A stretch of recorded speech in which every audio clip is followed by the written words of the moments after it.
श्री शक्तिपुत्र महाराज जी के जीवन की कहानी में उनके आध्यात्मिक मार्ग, चमत्कारी घटनाओं और उनके भक्तों के प्रति उनकी करुणा का वर्णन मिलता है। यहाँ पर एक सरल और प्रभावशाली कहानी है जो लोगों को उनकी महानता और आध्यात्मिक शक्ति को समझने में मदद कर सकती है। श्री शक्तिपुत्र महाराज जी की कहानी ईश्वर की शक्ति का साक्षात अनुभव। श्री शक्तिपुत्र महाराज जी का जन्म एक साधारण परिवार में हुआ था। बचपन से ही वे अन्य बच्चों से अलग थे। उनकी आंखों में गहराई और मन में असीम शांति थी। जब बच्चे खेलकूद में व्यस्त रहते थे, तब महाराज जी अक्सर एकांत में बैठकर ध्यान करते थे। उन्हें आध्यात्मिकता और ध्यान की ओर गहरी रुचि थी।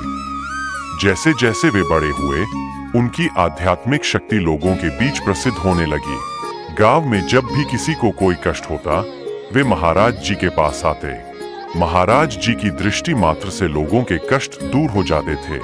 एक बार गांव में भीषण सूखा पड़ा, फसलें जल गईं और लोग पीने के पानी के लिए तरसने लगे।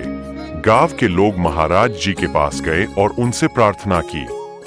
महाराज जी ने मुस्कुराते हुए कहा, सच्ची श्रद्धा से की गई प्रार्थना में असीम शक्ति होती है। आप सभी अपने दिल से भगवान से वर्षा के लिए प्रार्थना करें। गांव के लोग महाराज जी की बातों को मानते हुए एक स्थान पर एकत्रित हुए और प्रार्थना करने लगे। कुछ ही क्षणों बाद आसमान में काले बादल छा गए और घनघोर बारिश होने लगी।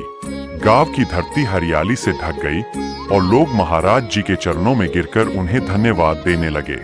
इस घटना के बाद महाराज जी की महिमा दूर दूर तक फैल गई और लोग उन्हें सच्चे संत और ईश्वर का अवतार मानने लगे। महाराज जी ने हमेशा लोगों को बताया कि ईश्वर हमारे भीतर है। उन्होंने कहा, ईश्वर की शक्ति हर व्यक्ति के अंदर है। उसे जागृत करने के लिए सच्ची श्रद्धा और साधना की आवश्यकता है। उनकी यह शिक्षा लोगों के दिलों में गहराई तक उतर गई और उन्होंने अनेक लोगों को आध्यात्मिक मार्ग पर चलने के लिए प्रेरित किया।